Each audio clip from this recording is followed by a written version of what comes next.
人斬りだが。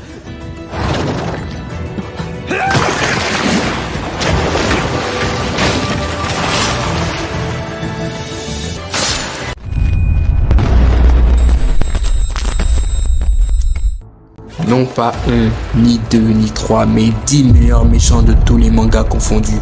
On le sait tous, les méchants dans les mangas peuvent être détestés la plupart du temps par les héros, mais pour nous c'est toute une autre histoire. Oui, nous sommes tous un peu hypocrites car certains d'entre eux réussissent quand même à nous donner des frissons alors que ce sont des méchants. Mais sans plus attendre, entrons dans le classement. Alors à la 10e place nous avons... Avant de commencer cette vidéo, je tiens à te préciser que cette vidéo est basée sur leur impact, leur complexité et leur charisme. Alors les haters, bon, c'est vrai que j'ai pas de haters. Il est temps de découvrir ces méchants qui ont marqué l'univers des mangas. It's because you took everything from me. Look at my body. I'm alive, yes, but only because of tubes and machines. After you appeared, my infinite potential suddenly became finite. Now I see. À la 10e place, nous avons un méchant redoutable dont la soif de pouvoir est insatiable. Vous l'avez tous reconnu, oui, c'est All For One. Alors pour le peu de personnes qui le connaissent pas, il s'agit de All For One, l'un des méchants principaux du célèbre manga My Hero Academia. Alors j'essaierai de mettre des liens en description pour tous ceux qui veulent regarder ces mangas, donc vous inquiétez pas, allez c'est parti. Alors All For One est un antagoniste majeur de la série My Hero Academia. Son nom reflète sa philosophie selon laquelle le pouvoir d'être concentré en une seule personne, c'est-à-dire lui-même. Ce qui rend All For One si effrayant, c'est sa capacité à voler et à stocker les pouvoirs spéciaux des autres. Ce qui lui permet d'accumuler une multitude de capacités différentes. Il peut ainsi combiner différentes compétences pour devenir un adversaire redoutable et imprévisible. À part sa puissance, All For One est également un stratège brillant. Il manipule habilement les événements en coulisses, tissant une toile complexe de complot et de manipulation pour atteindre ses objectifs. Son intelligence me fait penser à celle de Light Yagami, et bon passons. Cette intelligence lui permet de prévoir les actions de ses ennemis et de les contrer avec une précision redoutable. En résumé, All For One est l'un des meilleurs méchants de manga en raison de sa puissance, son intelligence stratégique et de son rôle crucial dans l'histoire de My Hero Academia. Son charisme et sa menace constante en font un adversaire redoutable qui laisse une impression durable sur les lecteurs et les spectateurs. 役目を全うしなかった理由はまた別。それは世への憎悪の根源に起因するか。Alors vous l'avez tous reconnu, il s'agit de Meruem, l'antagoniste final de Hunter x Hunter. Alors Meruem est l'antagoniste principal de la série Hunter x Hunter. Il est le roi chimère, une créature hybride surpuissante issue de la fusion de plusieurs espèces. Ce qui rend Meruem si fascinant en tant que méchant, c'est son développement de personnage complexe et sa transformation au fil de l'histoire. Au début, il est présenté comme un être cruel et dépourvu d'émotions, se considérant comme un supérieur à tous les autres. Cependant, au fur et à mesure que l'histoire progresse, nous découvrons des facettes plus nuancées de sa personnalité. Ce qui le rend si captivant, c'est sa quête d'identité et sa remise en question. À mesure qu'il interagit avec d'autres personnages, notamment Komugi, une joueuse de jeux de plateau, il commence à se remettre en question. Il remet en question ses croyances, il commence à développer de l'empathie. Non mais un méchant qui développe de l'empathie. De plus, il est incroyablement physique. Sa puissance est incroyable. Il possède une vitesse surhumaine. Il est capable de vaincre facilement de redoutables adversaires et de se montrer comme une menace incontestable pour les protagonistes. Sa quête d'identité et ses interactions avec les autres personnages en font un antagoniste mémorable qui dépasse les stéréotypes classiques du méchant. さすがは内派一族。血が騒ぎ始めたよね。ゆっくりと実力を確かめさせてもらおうじゃない。 Alors en 8e position, nous retrouvons Orochimaru. Bien que ce personnage ne soit pas l'antagoniste principal de l'œuvre Naruto, il n'en demeure pas moins l'un des méchants les plus mémorables et redoutables de l'univers de Naruto. Alors ce qui rend Orochimaru si captivant en tant que méchant, c'est son insatiable soif de pouvoir et son obsession pour l'immortalité. Il est prêt à tout sacrifier, y compris sa propre humanité pour atteindre des objectifs sinistres. Sa peau pâle, ses cheveux longs et sa langue fourchue renforcent son aura de menace constante. Orochimaru Orochimaru est également un personnage extrêmement intelligent et manipulateur. Il est capable de comploter en coulisses et de manipuler les autres pour parvenir à ses fins. Sa capacité à collecter des informations et à anticiper les mouvements de ses ennemis en fait un adversaire redoutable. En termes de puissance, Orochimaru est un ninja extrêmement talentueux. Il maîtrise une grande variété de techniques interdites et maudites, notamment des jujutsu de manipulation du corps et de régénération, ce qui lui confère une résistance et une capacité de guérison extraordinaire. Orochimaru est un personnage complexe avec une profondeur psychologique. Son passé tragique et ses motivations complexes liées à son désir d'échapper à la mortalité et de surmonter ses propres faiblesses ajoutent une couche de compréhension et de sympathie à son personnage. En résumé, Orochimaru est considéré comme l'un des meilleurs méchants de manga en raison de son insatiable soif de pouvoir, de son intelligence machiavélique, de sa puissance redoutable, de son rôle central dans l'histoire de Naruto, son apparence distinctive et son caractère complexe en font un personnage mémorable qui laisse une impression durable sur les lecteurs et les spectateurs.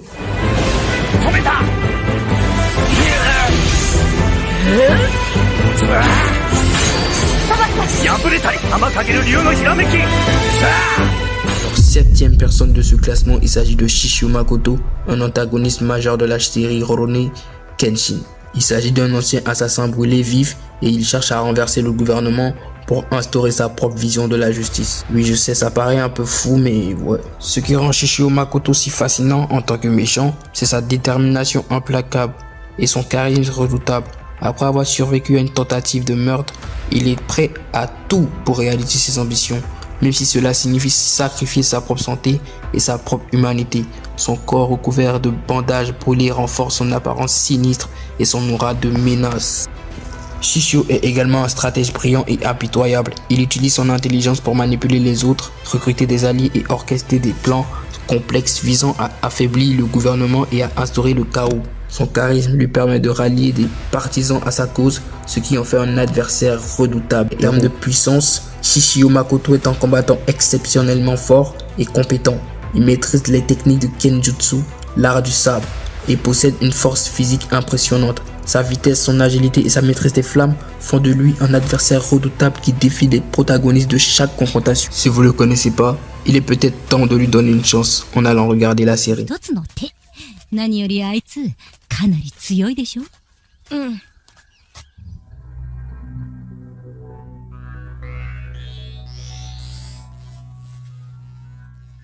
Alors, sixième personnage de ce classement, vous l'avez tous reconnu, il s'agit de Hisoka. Alors, Hisoka est un personnage emblématique de la série Hunter x Hunter. Ce qui le rend si captivant en tant que méchant, c'est son comportement imprévisible et sa nature sadique. C'est un chasseur de primes qui se délègue du combat et de la recherche de défis stimulants. Sa personnalité énigmatique et son attitude détachée créent une aura de mystère autour de lui, ce qui en fait un personnage à la fois attirant et effrayant. De plus, Hisoka est un personnage complexe qui évolue au fil de l'histoire. Bien qu'il soit généralement considéré comme un méchant, il démontre également des moments de loyauté envers certains personnages et une certaine éthique personnelle. Sa relation avec Gon, le protagoniste, est particulièrement intrigante, oscillant entre une rivalité intense et une étrange camaraderie.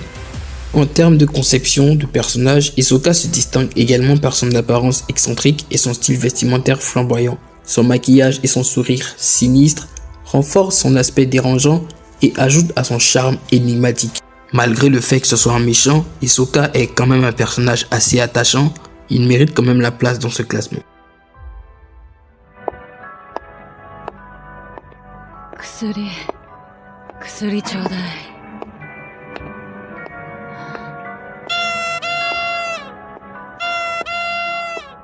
Alors, cinquième personnage de cette liste, il s'agit de Johann Liber, c'est le principal antagoniste de la série Monster, pour ceux qui ne le connaissent pas. Alors, ce qui rend Johann Liber si captivant en tant que méchant, c'est son intelligence machiavélique et son charisme hypnotisant. Oui, je l'ai déjà dit plusieurs fois, il possède une capacité unique à manipuler les autres et à les conduire à commettre des actes horribles, tout en restant lui-même dans l'ombre. Sa personnalité énigmatique et sa nature imprévisible créent une aura de danger constant autour de lui. Johann est également un personnage profondément troublé et énigmatique. Son passé sombre et traumatisant, ainsi que ses émotions obscures, ont révélé tout au long de l'histoire, ajoutant des couches de complexité à son personnage. Sa quête pour semer le chaos et détruire la vie de ceux qui croisent son chemin en fait un méchant à la fois fascinant et terrifiant. En termes de puissance, il n'est pas physiquement fort, mais son pouvoir réside dans sa capacité à influencer les autres et à manipuler les événements à sa guise. Il utilise des stratégies élaborées pour mettre en place des situations où les protagonistes se retrouvent confrontés à des dilemmes moraux déchirants. Lui, ce qui rend ce personnage si fort, c'est son intelligence. Car oui, il ne suffit pas d'être fort pour être le plus puissant des méchants. そうだ。来い。こっちへ。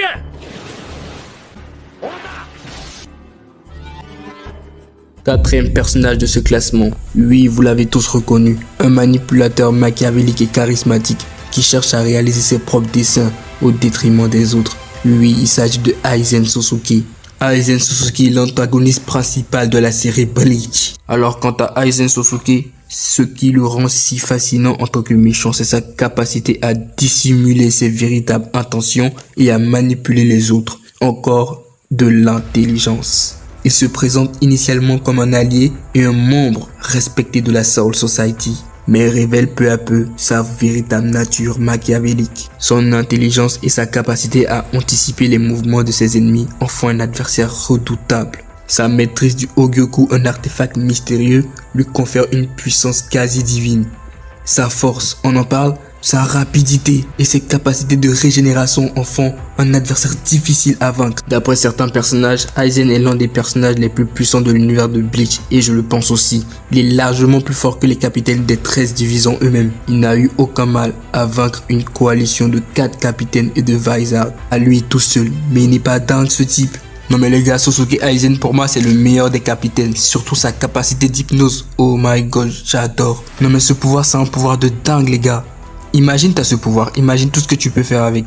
Non mais le gars, il a eu le meilleur des pouvoirs. Franchement, dis ça, je dis rien. Hein. Bref, on va pas s'attarder sur lui. Hein. Allez, prochaine personne. Allez, sors de ta cachette, montre-toi, monstre. Alors, je t'attends. Qu'est-ce que tu fais? Je croyais que tu voulais m'absorber. Je croyais que tu étais pressé d'en finir.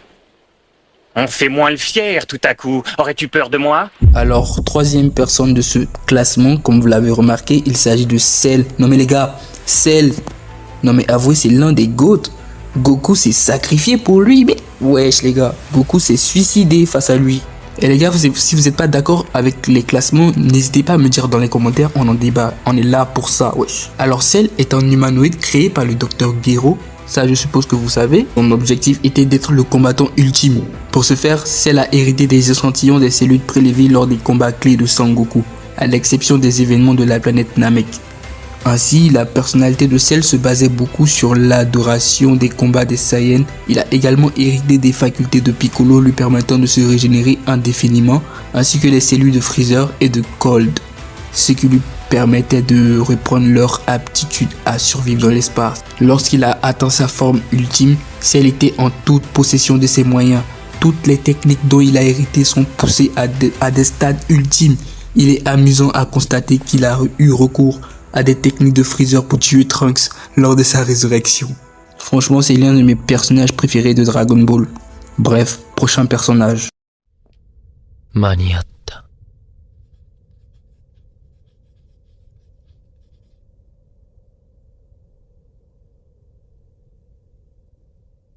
Deuxième méchant de ce classement. Alors, vous voyez, on a Light Yagami, mais je sais pas si on peut le considérer comme un méchant parce qu'il croyait qu'il faisait ce qu'il faisait pour la justice, donc je sais pas vraiment où le placer. Mais en tout cas, si on devait le considérer comme un méchant, il mérite sa deuxième place dans ce classement, c'est sûr. Déjà, le mec, c'est le plus intelligent des mecs que je viens de citer là. Il est le GOAT parmi tous les mecs que je viens de citer, les gars.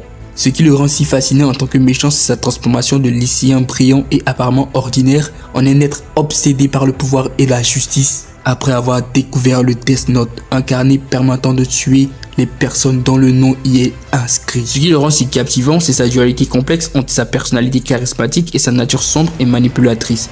Il utilise son intelligence remarquable pour élaborer des stratégies sophistiquées afin d'échapper à la détection de ses poursuivants.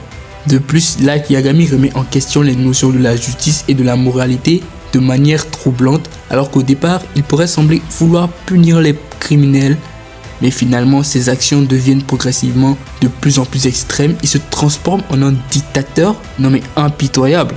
Son érosion morale et son obsession pour le pouvoir soulèvent des questions profondes sur la nature humaine et les limites de la justice. Bref, il mérite sa 2e place dans ce classement. Alors nous voici en fin de vidéo les gars, essayez de deviner mais qui est le premier de ce classement les gars. Roulement de tambour, c'est évident, c'est Freezer les gars. C'est Freezer, c'est Papa Freezer les gars. Alors les gars, Freezer c'est l'un des méchants les plus durables de l'univers de Dragon Ball. Il était introduit dans la saga Namek et n'a plus disparu depuis dans la série. Sa présence continue à contribuer à son statut de méchant emblématique. Vous connaissez tous sa puissance, il est incroyable. Pas besoin de développer, vous savez bien que Vegeta était son petit toutou avant. Alors ça suffit quoi. Alors les gars, nous voici à la fin de cette vidéo, j'espère que vous avez aimé, n'hésitez pas à vous abonner et n'hésitez pas à cliquer sur le petit i ici pour regarder la prochaine vidéo. Sur ce, sayonara.